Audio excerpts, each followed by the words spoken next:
365 promesas. 365 razones para creer que Dios nunca falla. Las hojas caen, bailan sin control. Mi suspiro rompe el silencio, buscando un rayo de sol. Descubriendo al Dios que cumple lo que dice. Con Wendy Necio Sub.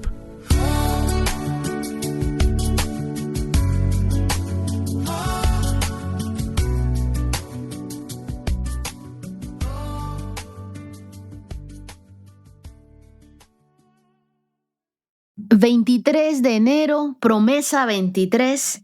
grande es tu fe.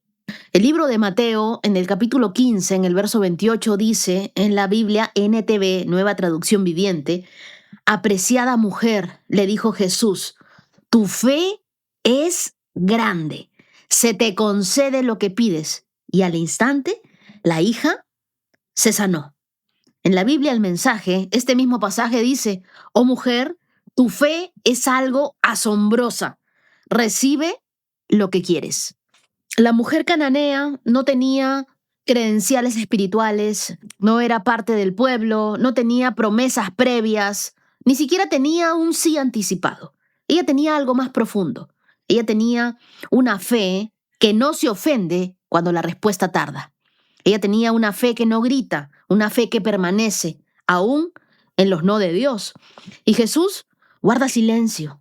Luego responde de una manera que hubiera hecho retroceder a muchos.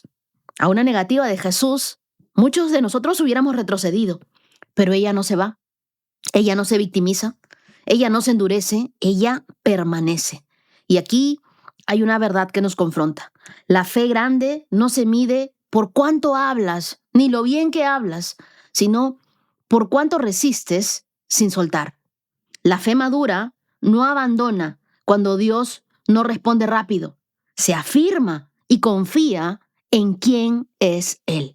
Recién vamos 23K de nuestro recorrido por la Biblia. Y vamos a correr 365K hasta llegar a cumplir esta carrera emocionante de fe. Pero algo que tenemos que saber es que muchas veces Dios no responderá de forma inmediata. Dios a veces nos dirá, espera. Dios a veces nos dirá, no. O de repente tenemos las puertas abiertas y Dios nos dice sí. Pero una fe madura no abandona a Dios cuando Él no responde como nosotros queremos. Una fe grande funciona como subir una escalera en la oscuridad. Tú no ves el final. No sabes cuántos escalones te faltan, pero decides dar el siguiente paso igual. Esta mujer no vio el milagro primero. Tampoco vio señales. No vio aprobación, pero dio un paso más. La fe grande no espera las condiciones ideales, las condiciones perfectas. Una fe grande se mueve porque confía en el carácter de Dios, porque sabe quién es Dios, sabe quién es el que promete. Y si Dios te ha dado una promesa, no tienes por qué dudar, no tienes por qué tener miedo. Debes aprender a confiar. Y aunque tu fe fuera pequeña, como un pequeño grano de mostaza, si tú le dices a un monte que se mueva, ese monte se moverá. Esta mujer no pidió el pan completo, esta mujer pidió una pequeña migaja. Y Jesús le responde y le dice, mujer, grande es tu fe. Porque una migaja de Dios contiene más poder que todos nuestros planes juntos. No sé si en algún momento has visto alguna de esas imágenes que dice tu plan, ¿no? Y es una flor. Y el plan de Dios, y son cantidades de flores. Es un bosque lleno. Porque muchas veces es así. Nosotros estamos pidiendo algo pequeño, una pequeña migaja, algo chiquito, un milagro no tan espectacular. Pero lo que tiene Dios para nosotros es mucho más grande de lo que nosotros podemos pensar, imaginar, creer o orar. La Biblia nos dice en Efesios capítulo 3, verso 20, y yo creo que esta es una confirmación para muchos, dice, y ahora que toda la gloria sea para Dios, quien puede lograr mucho más de lo que pudiéramos pedir o incluso imaginar mediante su gran poder que actúa en nosotros. El único que puede hacer esto es Dios. Dios puede lograr mucho más de lo que nosotros estamos pidiendo, incluso imaginando. Una fe grande no va a despreciar lo pequeño. Sabe que una sola palabra de Dios basta, y basta para sanar, basta para hacer un milagro. La fe grande no ignora la realidad, pero se rehúsa a dejar que la realidad tenga la última palabra en su vida. Yo sé que hoy tú estás viviendo circunstancias difíciles. Tú escuchas voces, tú escuchas burlas, tú sabes que estás enfrentando un ambiente hostil, pero en medio de toda esa hostilidad, en medio de toda esa injusticia, en medio de todo lo que se mueve a tu alrededor, quiero que sepas esto y que lo sepas con convicción. Ellos no tienen la última palabra en tu vida. El único que tiene la última palabra en tu vida es Dios. Ellos no van a decir cómo se va a definir tu futuro. Ellos no tienen poder sobre ti. El único que sí es Dios. Y sabes, yo entendí sobre una fe grande siendo testigo de algo que marcó mi vida para siempre. Cuando mi bisabuela Victoria le dijeron que le quedaba poco tiempo de vida, recuerdo estar en la clínica con mi tío Alex, con mi papá, con mi abuelo Germán, y no habían discursos largos, no habían oraciones muy elaboradas, no habían garantías médicas. Solo hicimos algo sencillo, pero profundamente espiritual. Nos pusimos a orar en la punta de su cama. Y no era una oración súper elocuente, súper preparada, ni nada por el estilo, porque nosotros éramos bebés espirituales. Era una oración cargada de fe. Mientras orábamos, vi algo que jamás imaginé. El rostro de mi bisabuela cambió. Sentí con claridad que Dios estaba ahí en ese momento, que el Espíritu Santo estaba haciendo su obra. Y en mi espíritu nació una convicción que no venía de la lógica del diagnóstico. Esta enfermedad no es para muerte. Esta enfermedad es para glorificar el nombre de Dios. Mi tío me preguntó, ¿qué has visto? Y yo le digo que ella no va a fallecer. Yo veo ángeles alrededor de su cama. ¿Saben qué sucedió? No fue inmediato. Pasó un tiempo, ella la operaron, la dejaron con una parte muy reducida de su intestino y le dijeron que incluso quedaba poco tiempo. Pero aún así, Dios la sanó de una forma milagrosa. Esa operación que dijeron que era de muerte se convirtió en un testimonio. Mi bisabuela vivió muchos años más con nosotros después de ese momento. Su testimonio sirvió para que muchas otras personas se acercaran a Dios, oráramos por personas que no conocíamos, pero que al ver nuestra fe, al ver nuestra oración, se acercaron y dijeron, nosotros queremos al mismo Dios que ustedes tienen. Una familia completa recibió de Jesús en esa habitación. Nosotros creímos por un milagro y hoy ellos son pastores en algún lugar del mundo. ¿Y sabes qué? Ahí yo entendí Mateo 15:28. La fe grande no niega el proceso, pero confía en Dios en medio del proceso. Esta fe grande no hace ruido, pero deja huellas que duran generaciones. Cuando Dios dice que no, no es el final. Es una pausa divina que te posiciona en el tiempo exacto para que su plan perfecto se cumpla en tu vida. Porque Dios no responde nunca desde la urgencia, Él responde desde la eternidad. Cuando Dios dice sí, Él te bendice. Pero cuando Él dice no, Él te protege. Y cuando Dios te dice, todavía no, Él te está formando. Él está ensanchando tu fe. Está preparándote para algo que todavía no podrías sostener. Muchas veces interpretamos el no y lo hacemos como un rechazo. Pero en el reino de Dios, el no suele ser misericordia disfrazada. Como aquella mujer que estaba frente a Jesús. Cuando ella recibió el silencio antes que el milagro, nosotros entendemos esto. El silencio de Dios no es su ausencia, es un proceso. Dios no llega tarde, Dios no se equivoca, Dios no improvisa. Y si hoy tú escuchas un espera, no es un castigo, es cuidado. Es amor adelantándose al daño. Es Dios diciéndote confía, todavía estoy trabajando y esto será mejor de lo que imaginas. Jesús no dijo, mujer, grande es tu problema. No dijo, mujer, grande es tu dolor. Él dijo, grande es tu fe. Y hoy la pregunta sigue viva y sigue directa y sigue sin adornos y sin filtros para nosotros. ¿Qué tan grande es tu fe? ¿Qué locura de fe estarías dispuesto a sostener cuando todo dice lo contrario? ¿Tú seguirías orando aun cuando no hay señales? ¿Tú permanecerías aunque el proceso sea largo? Porque Jesús sigue diciendo lo mismo, que se cumpla lo que quieres. No, pero a mí me han dicho que no, que se cumpla lo que quieres. Pero ¿qué tan grande va a ser tu fe? Lo que quiere Dios es encontrar una fe que no se rinda. Esta fe grande no se ofende fácilmente. Esta fe grande no depende de respuestas inmediatas. Esta fe grande permanece aun cuando el diagnóstico no cambia rápido. La fe grande confía en el carácter de Dios por encima de las apariencias.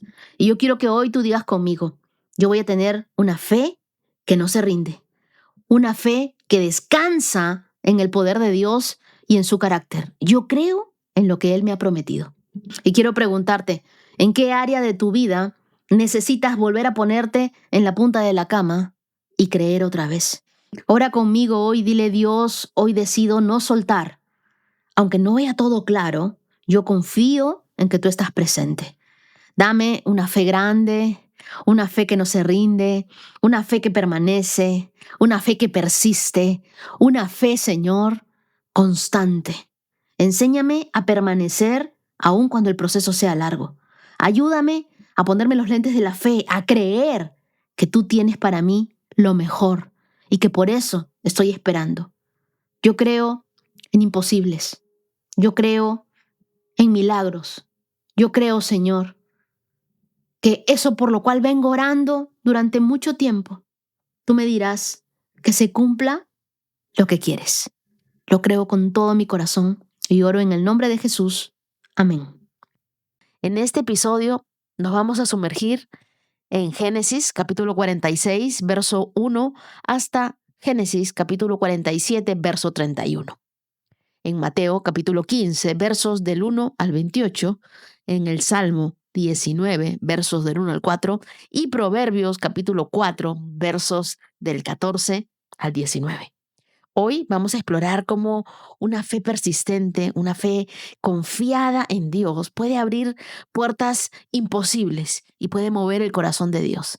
Mi oración por ti es para que mientras tú escuchas mi voz, sientas la presencia de Dios, sientas al Espíritu Santo contigo, sientas que Jesús está en esta lectura y también en todo lo que tú escuchas de la Biblia.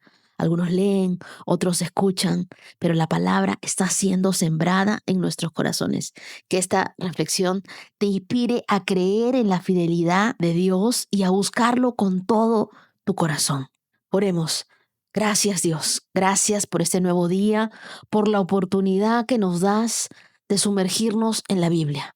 Nunca antes habíamos estado tan pendientes de lo que tú tenías para decirnos en la Biblia. Y es el día 23 que venimos leyendo la Biblia todos los días. Y yo sé que tú estás haciendo cambios increíbles en nuestras vidas. Gracias, Dios, por tu misericordia que es nueva cada mañana. Te pedimos que nuestra fe crezca. Tu palabra dice que la fe viene por el oír y el oír por la palabra de Dios.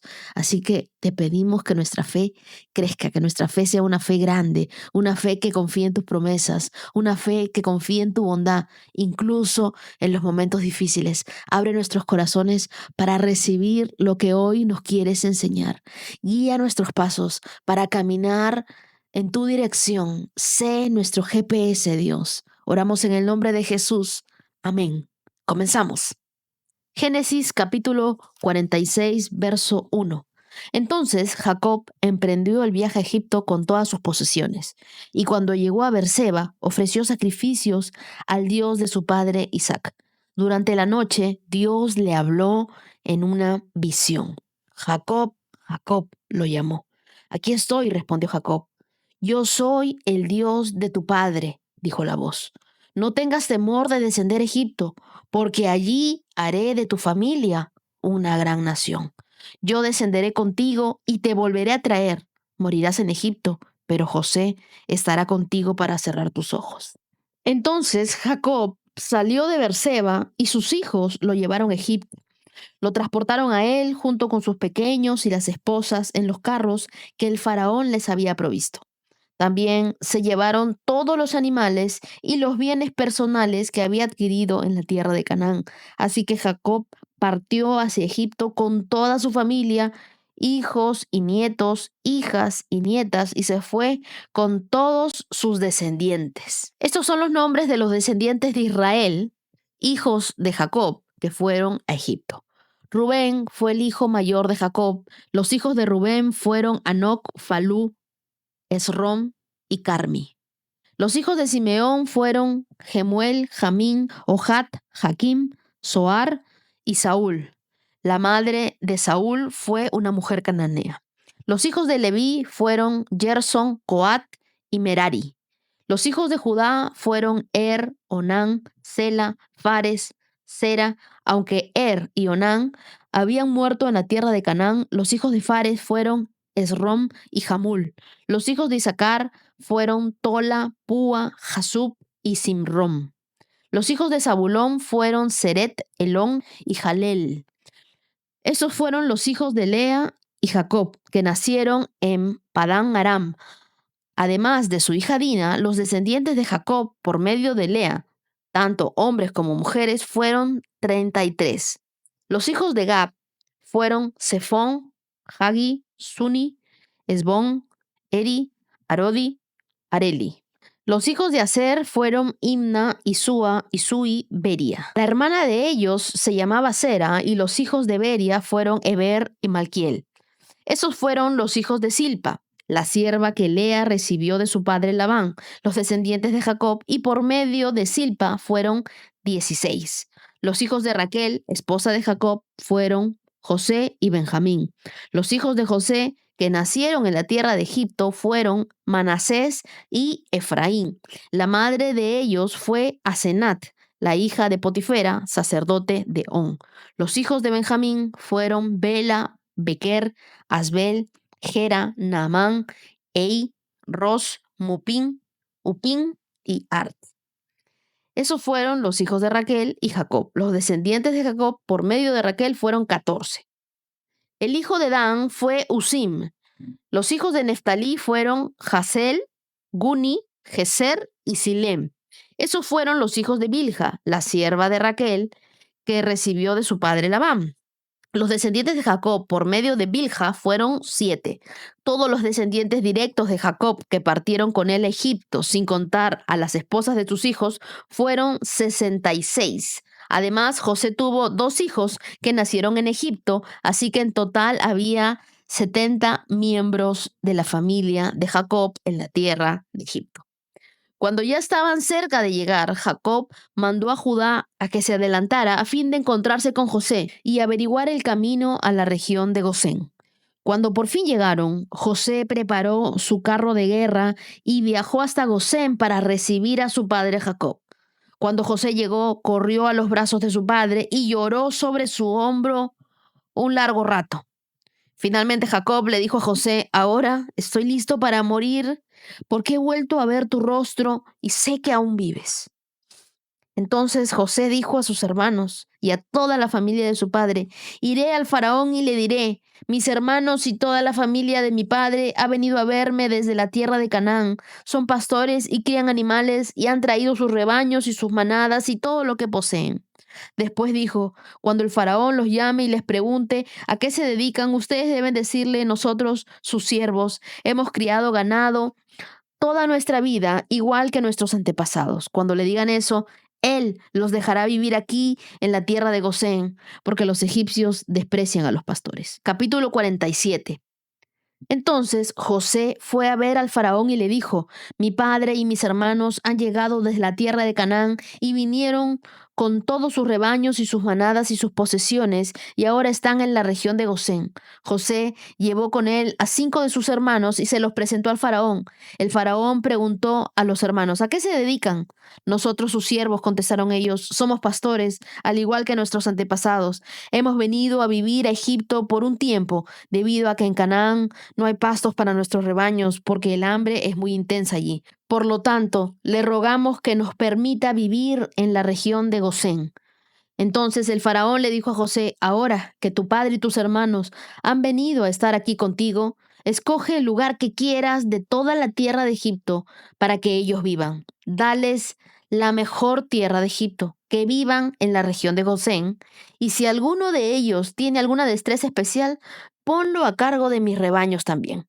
Entonces José hizo entrar a su padre Jacob, se lo presentó al faraón. Entonces Jacob bendijo al faraón. ¿Cuántos años tienes?, le preguntó el faraón.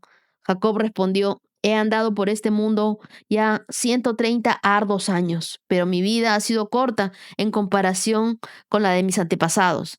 Entonces Jacob volvió a bendecir al faraón antes de salir del palacio. Por lo tanto, José asignó la mejor tierra de Egipto, la región de Ramsés, a su padre, a sus hermanos, y los estableció allí como el faraón había ordenado. Y José proveyó alimentos a su padre, a sus hermanos, en cantidades proporcionadas al número de familiares, incluidos los niños pequeños. Mientras tanto, el hambre se hizo tan intensa que se acabó todo alimento y la gente por toda la tierra de Egipto y la de Canaán se morían de hambre. José, al vender el grano a la población, con el tiempo obtuvo todo el dinero que había en Egipto y en Canaán y lo depositó en la tesorería del faraón.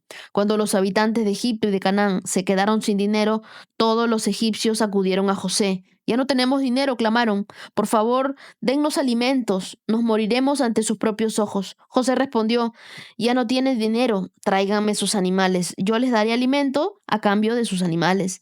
Entonces llevaron sus animales a José a cambio de alimentos, a cambio de sus caballos, rebaños de ovejas, de cabras, manadas de ganado y burros. Y José les proveyó alimentos por un año más. Entonces ese año llegó a su fin. Al año siguiente ellos acudieron nuevamente a José y le dijeron: no podemos ocultarle la verdad, Señor. Se nos acabó el dinero y todas nuestras manadas de animales son tuyas. Ya no nos queda nada que entregarle excepto nuestro cuerpo y nuestras tierras. ¿Por qué morir delante de sus propios ojos?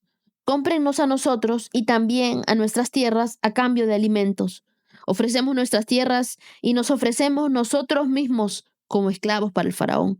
Solamente provéanos de grano para que podamos vivir y no muramos, y para que la tierra no quede vacía y desolada.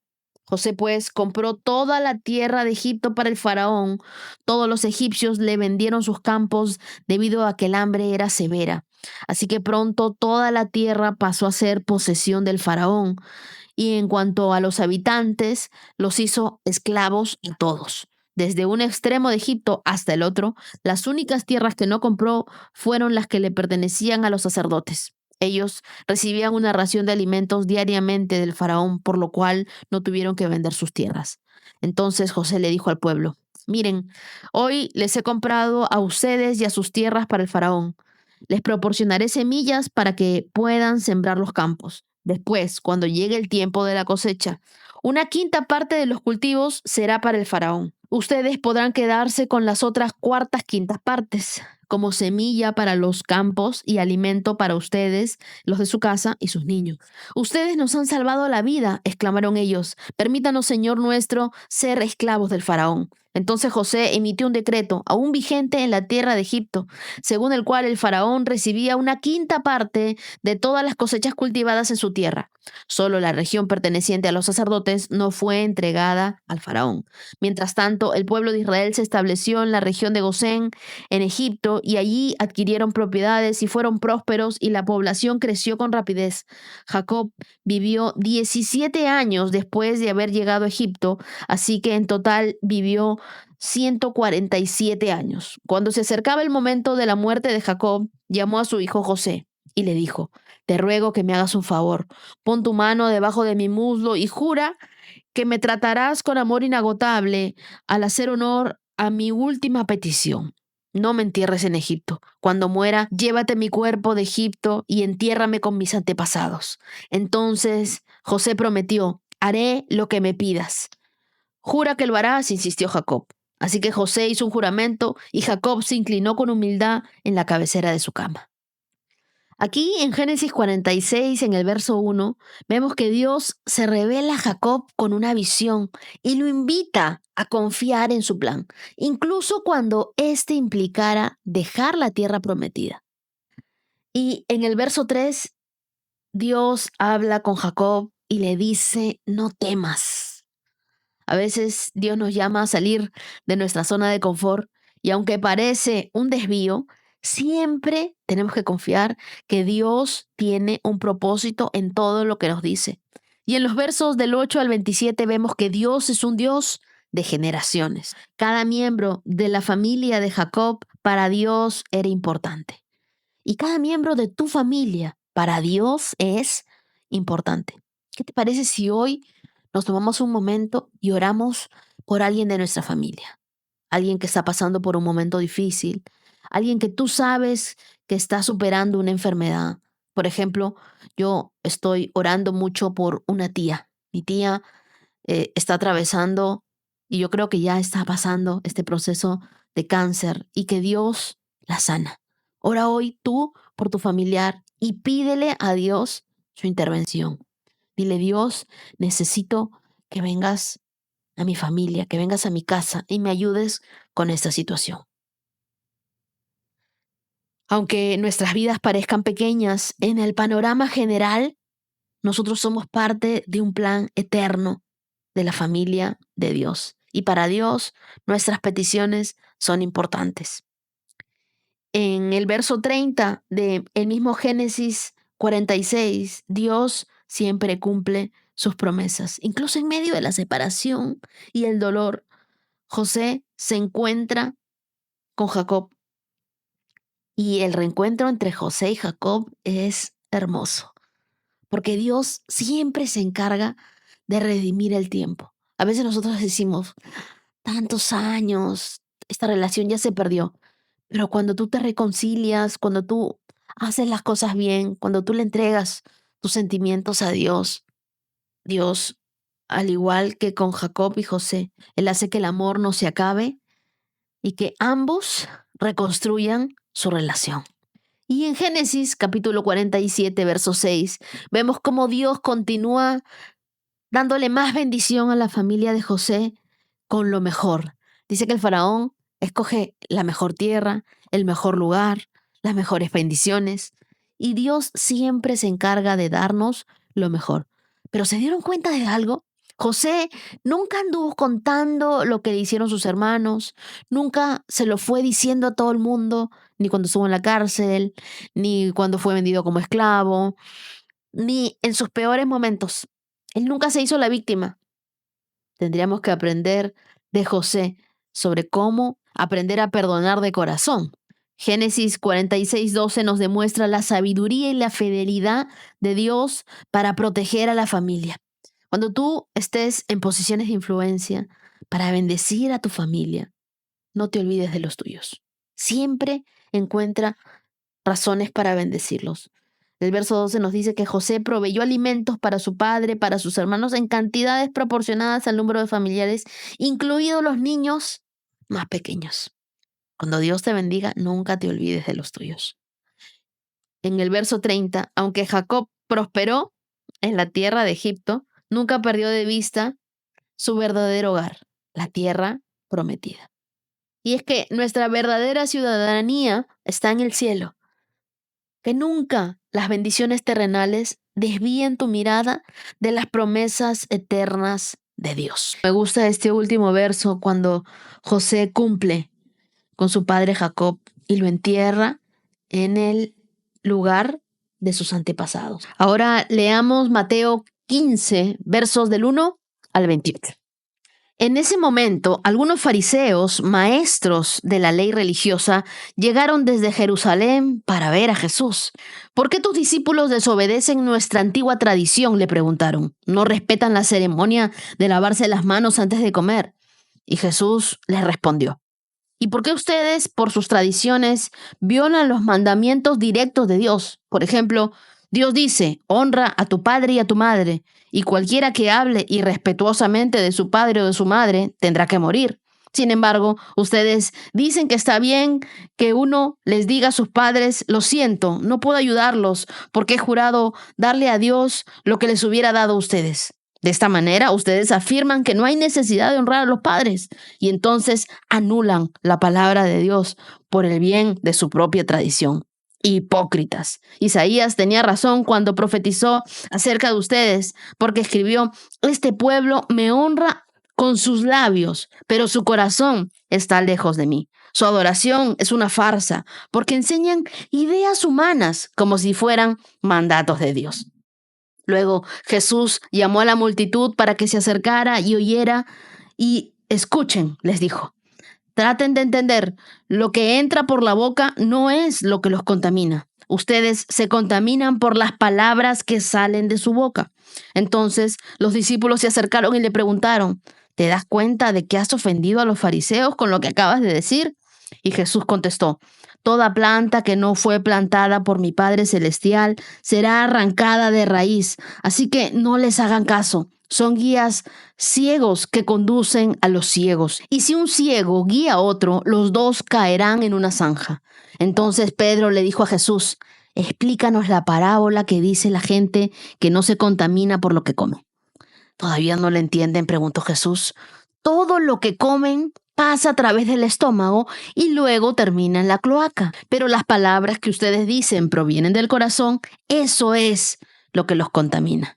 Pues del corazón salen los malos pensamientos, el asesinato, el adulterio, toda inmoralidad sexual, el robo, la mentira, la calumnia. Esas cosas son las que contaminan. Comer sin lavarse las manos nunca los contaminará.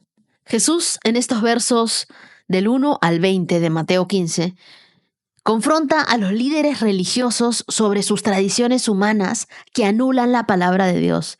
Me encanta cuando les dice en el verso 6, ustedes invalidan la palabra de Dios por su tradición. Y es que el legalismo puede desviar el verdadero propósito de la adoración. Jesús acusa a los líderes religiosos porque ponen sus tradiciones humanas por encima de los mandamientos de Dios, revelando lo que hay en sus corazones. Jesús no murió para fundar una religión. Él murió para abrirnos la puerta a una relación eterna con el Padre. La religión se trata de seguir reglas. Una relación con Dios se trata de conocer a aquel que nos amó primero. Por eso muchas personas me escriben y me dicen, dime, ¿cuál es tu religión? Y yo les respondo, yo soy cristiana, pero más que seguir una religión, busco tener una relación cercana con Dios. Porque para mí no se trata de una religión, sino de una relación viva y personal con Dios a través de Jesús, sin más mediadores. El único mediador entre Dios y los hombres es Jesús. Yo soy cristiana porque para mí lo más importante es cultivar una relación diaria con Dios basada en el amor y en su palabra. Yo creo en todo lo que dice la palabra de Dios, en todo lo que nosotros leemos cada día en la Biblia. En eso creo. Y me llamo creyente porque tengo fe en Dios y creo en todo lo que Él me dice. Y por último, Jesús en los versos del 17 al 20 les explica qué es lo que contamina el corazón humano. Lo que sale de la boca proviene del corazón, dice, y eso es lo que los contamina. Jesús redefine la pureza espiritual señalando que no son los rituales externos lo que agradan a Dios. O sea, no es que te laves las manos, no es las cosas que hagas de forma externa, sino la condición de tu corazón. Nuestras palabras y nuestras acciones reflejan lo que hay dentro de nosotros. De lo que abunda en tu corazón, hablará tu boca. Y continuamos con la lectura que se pone aún más interesante. Verso 21 dice, luego Jesús salió de Galilea, se dirigió al norte, a la región de Tiro y Sidón. Una mujer de los gentiles que vivía allí se le acercó y le rogó, ten misericordia de mí, oh Señor, hijo de David, pues mi hija está poseída por un demonio que la atormenta terriblemente. Pero Jesús no le contestó ni una palabra. Entonces sus discípulos le pidieron que la despidiera. Dile que se vaya, le dijeron. Nos está molestando con sus súplicas. Qué compasivos los discípulos, ¿no? Entonces Jesús le dijo a la mujer, Fui enviado para ayudar solamente a las ovejas perdidas de Dios, el pueblo de Israel.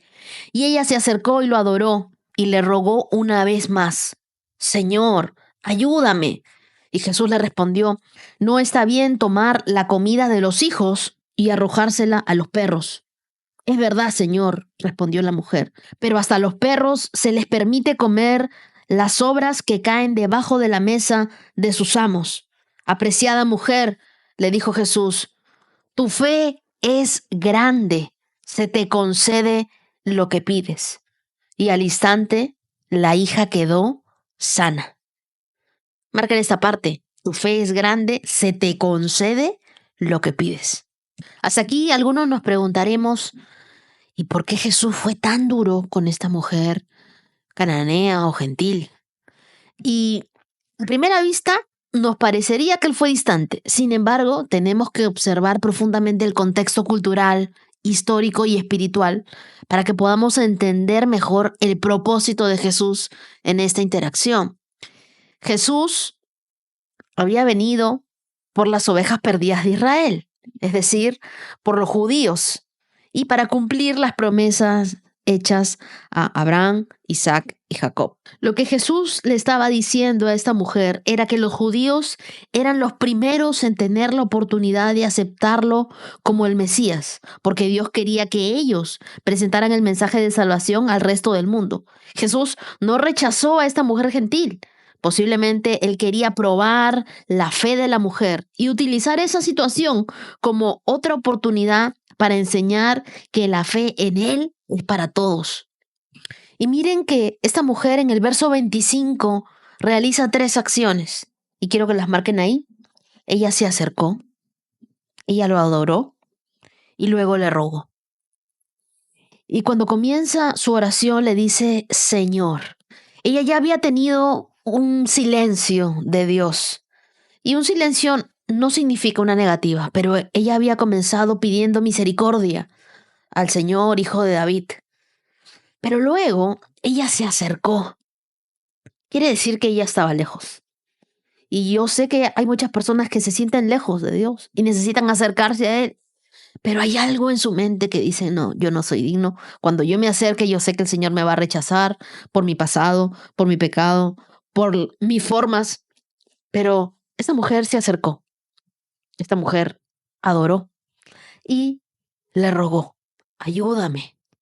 Esta mujer es mi ejemplo de oración. Lo primero que hace es salir al encuentro de Dios. Y su forma de hablar con Él es comunicarle lo sucedido. Jesús, ten compasión de mí y ayúdame. Muchas veces nosotros oramos 7 veces por lo mismo y no nos damos cuenta de que las otras 6 oraciones encierran incredulidad. Pero hay una oración que Dios sí está dispuesto a responder. Es una oración perseverante. La Biblia nos dice que la primera respuesta de Jesús fue no. Y luego no le respondió ninguna palabra más. Incluso los discípulos tampoco le brindaron ayuda, sino que querían que la bote, que la despache ya para su casa.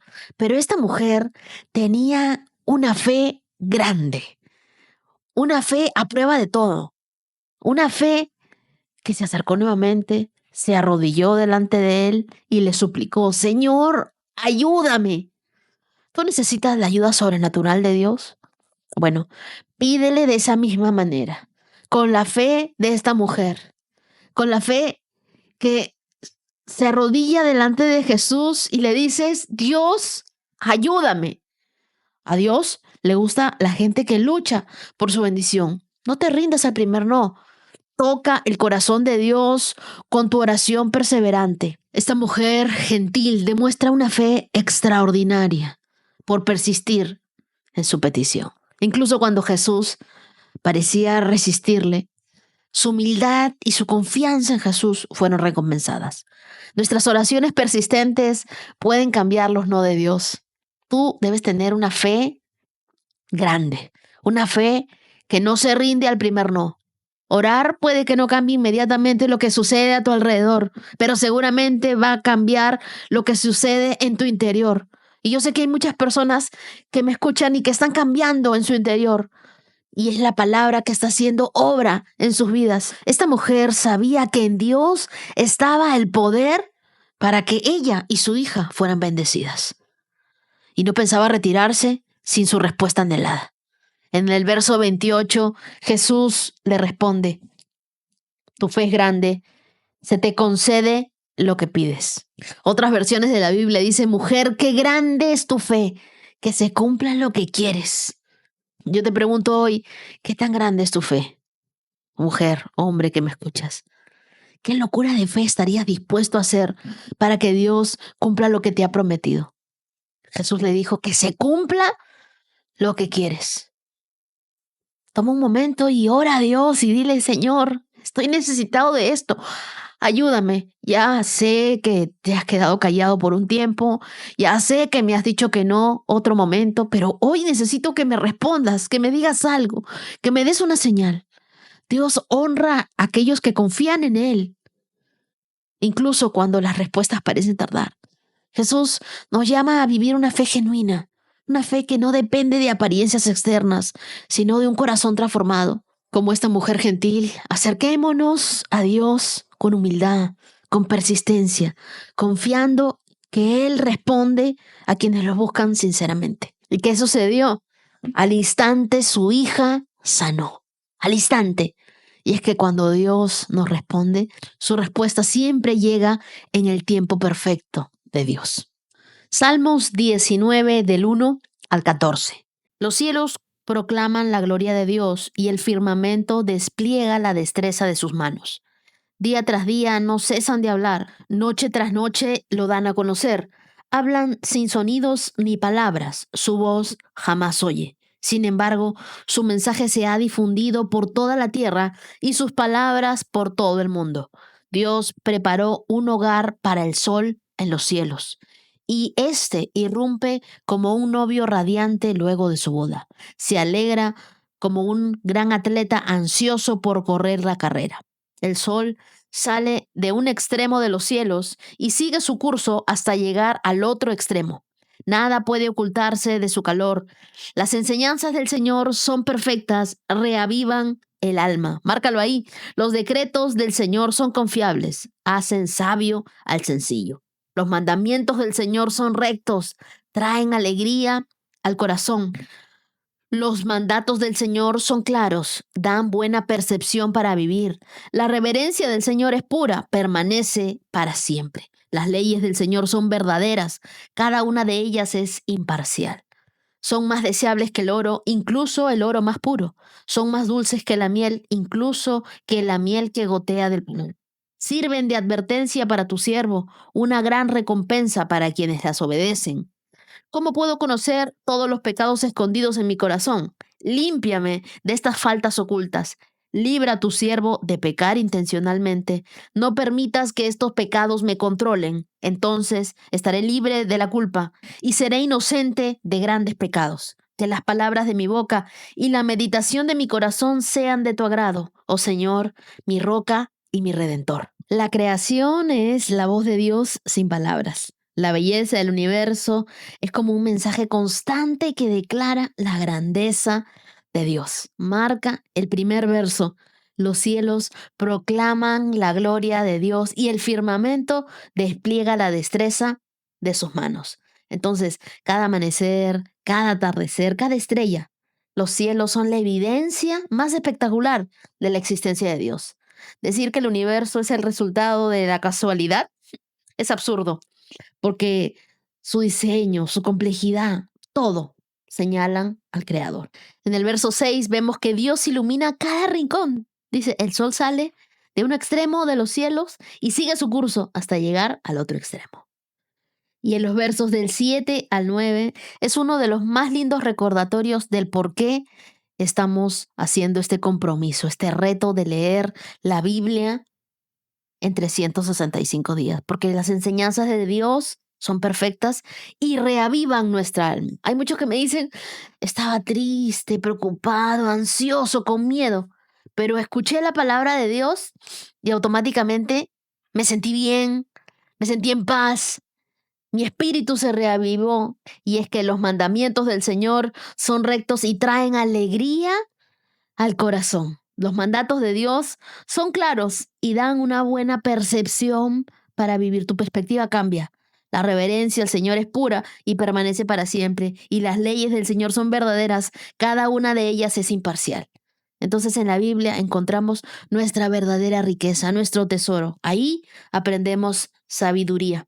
Versos del 12 al 14 dice: ¿cómo puedo conocer todos los pecados escondidos de mi corazón? Límpiame de esas faltas ocultas. Yo creo que muchos se atormentan por la culpa, pero acércate a Dios y dile: Dios, limpia lo que yo ni siquiera puedo ver.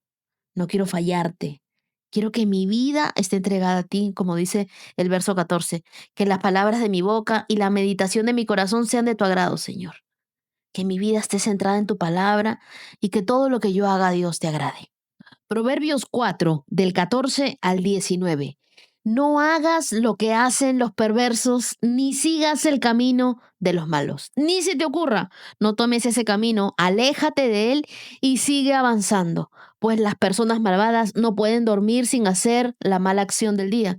No pueden descansar sin antes hacer tropezar a alguien. Se alimentan de la perversidad y beben del vino de la violencia. El camino de los justos es como la primera luz del amanecer, que brilla cada vez más hasta que el día alcanza todo su esplendor. Pero el camino de los perversos es como la más densa oscuridad. Ni siquiera saben con qué tropiezan. Esta porción de Proverbios 4 es una advertencia contra el camino de los malvados. Dios nos dice: no sigas el camino, ni vayas, ni siquiera te acerques.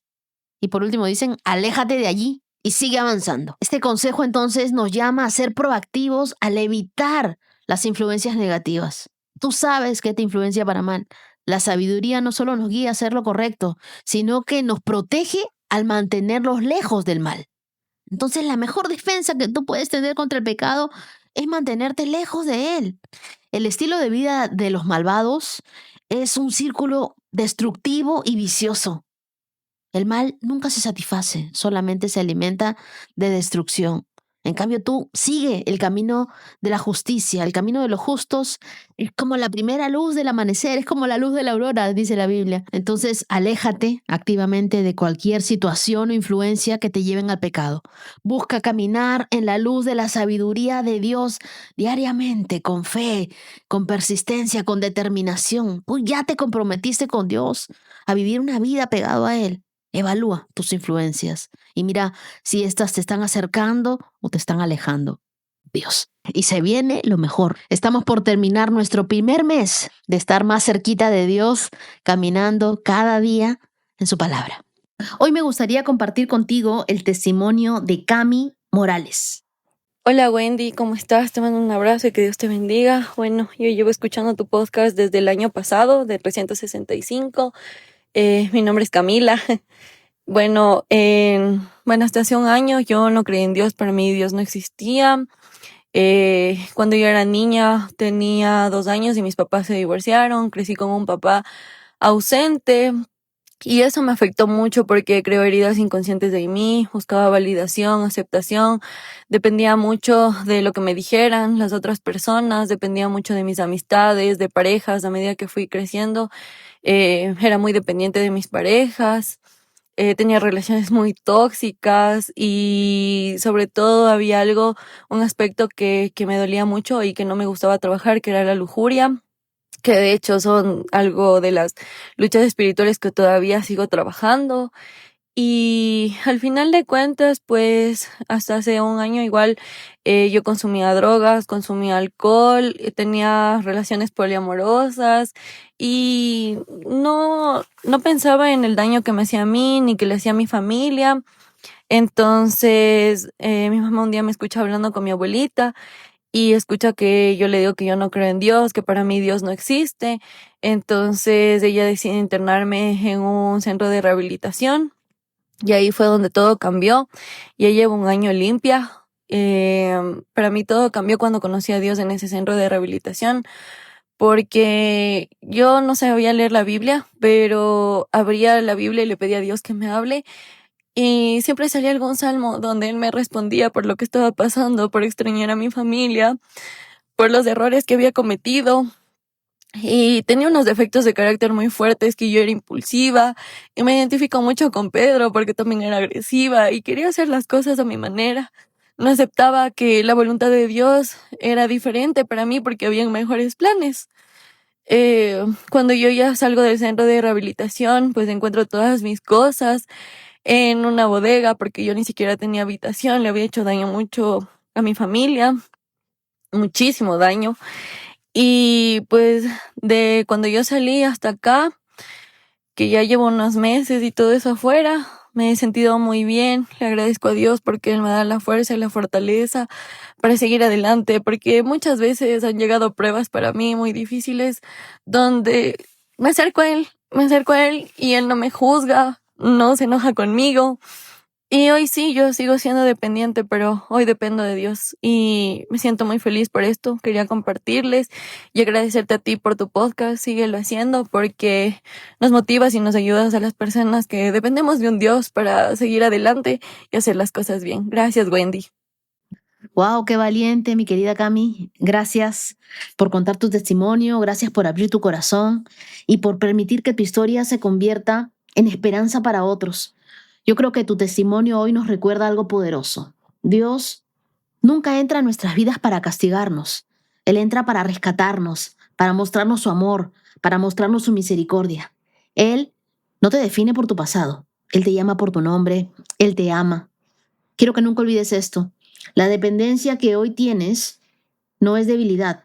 Yo creo que has aprendido a madurar espiritualmente, a seguir dependiendo de Dios, y eso es una señal clara de que estás caminando en la dirección correcta, caminando en su voluntad. Quiero decirte algo, estoy muy orgullosa de ti. Celebro contigo este año de victoria, este año de limpieza, de pureza. Dios todavía sigue escribiendo capítulos hermosos en tu vida. Quiero regalarte Jeremías capítulo 29, verso 11, que dice: pues yo sé los planes que tengo para ustedes, dice el Señor, son planes para lo bueno y no para lo malo, para darles un futuro y una esperanza. Y el 12 dice: en esos días, cuando oren, los escucharé. Si me buscan de todo corazón, podrán encontrarme. Y hoy también quiero agradecer a los corazones generosos íntimos de esta hermosa comunidad. Muchísimas gracias, mi querida Mariel Araujo. Dios te bendiga, Nancy Georgina Martínez. Muchísimas gracias, Yulisa Monserrate. Y quiero regalarles hoy Daniel capítulo 4, verso 2, que dice: quiero que todos conozcan las señales milagrosas y maravillas que el Dios Altísimo ha realizado a mi favor. Verso 3, cuán grandiosas son tus señales y cuán poderosas sus maravillas. Su reino durará para siempre y su dominio por todas las generaciones. Yo le pido a Dios que ustedes puedan experimentar en sus vidas las maravillas de Dios, su favor, su misericordia y sobre todo su paz. Queridas, estarán en mis oraciones. Muchísimas gracias, querida comunidad, por acompañarme hasta aquí. Hoy ya vamos corriendo 23K en esta carrera de la fe y sé que Dios tiene más para nosotros. Nos vemos el día de mañana en esta cita divina con nuestro Creador. Que tengas un día súper bendecido. Shalom, shalom. Has escuchado 365 Promesas. Síguenos en Facebook e Instagram, @Wendy Necio Sub. Hasta la próxima. Bailan sin control, mi suspiro rompe el silencio, buscando un rayo de sol. Promesa, promesa, promesa que salva.